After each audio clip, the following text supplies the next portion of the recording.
Hey everyone, welcome to my channel. तो ये है रेशियो एंड प्रोपोर्शन का क्वेश्चन क्लास 6 का।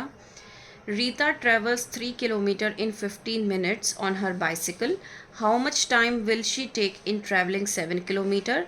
तो जब हम रेशियो एंड प्रोपोर्शन के क्वेश्चंस कर रहे हैं तो ये है आपका यूनिटरी मेथड का क्वेश्चन। इसको इजी करने के लिए आपको इस तरीके से समझना है कि जो चीज़ आपको निकालनी है उसको राइट हैंड साइड पे रखना है। तो यहाँ पर उसमें दिया हुआ है कि 3 किलोमीटर वो 15 मिनट्स में चलाती है साइकिल, 7 किलोमीटर्स वो कितने टाइम में चलाएगी। हमें क्या निकालना है? टाइम निकालना है। तो that means right hand side पे क्या आएगा? हमारा टाइम आएगा। ठीक है, अब इसकी स्टेटमेंट हमें कैसे लिखनी है? तो टाइम हमारा राइट हैंड साइड में आएगा।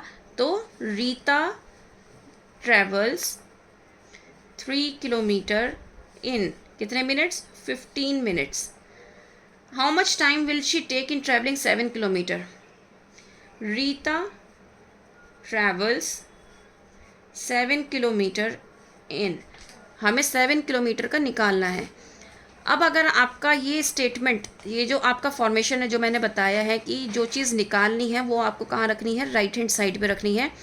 अगर ये चीज़ आपकी करेक्ट रही तो आगे का क्वेश्चन आपका ऑटोमेटिकली करेक्ट हो जाएगा। अब ये वाला जो पार्ट होता है जो गिवन होता है, जैसे कि यहाँ पे फर्स्ट स्टेटमेंट में मिनट्स आपको गिवन है और सेकंड स्टेटमेंट में मैंने कहा है कि आपको मिनट्स निकालने हैं। तो जो गिवन है पहले आपको वो न्यूमरेटर में रखना है, फिर जो लेफ्ट हैंड साइड पे फर्स्ट लाइन में लिखा होता है उसको डिनोमिनेटर में लिखना होता है। जो इस लाइन में आपके यहाँ पे नंबर गिवन होता है उसको मल्टीप्लिकेशन फॉर्म में यहाँ पे लिखना होता है। ठीक है, हमें क्या निकालना है? टाइम निकालना है। अब मुझे क्या करना है? इसको सिंप्लीफाई करना है। सिंप्लीफाई करने में आपको एक चीज़ का ध्यान रखना है, या तो आप क्रॉस वाइज सिंप्लीफाई कर सकते हैं या फिर अप एंड डाउन। ठीक है, दो वेज में आप सिंप्लीफाई कर सकते हैं। दोनों ही तरीक़ों में जब आप सिंप्लीफाई कर रहे हैं तो एक न्यूमरेटर और एक डिनोमिनेटर इन्वॉल्व होता है सिंप्लीफिकेशन प्रोसेस में, और एक ही टाइम टेबल यूज़ होता है दोनों को कट करने के लिए।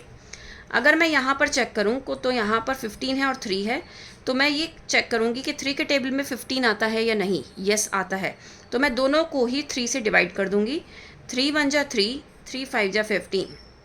तो मेरे पास क्या नंबर्स बचे? मेरे पास बचा 5/1 टाइम्स 7, तो 5 7 जा 35। तो यहाँ पर आंसर आया मेरा 35 मिनट्स।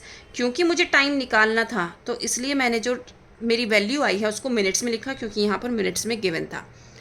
ठीक है, ये आपको समझना बहुत ज़रूरी है कि जो पार्ट आप निकाल रहे हो उसको आपको कहाँ रखना है? राइट हैंड साइड पे रखना है। ये अगर मेथड आप समझ गए तो आपके लिए यूनिटरी मेथड बहुत इजी हो जाएगा।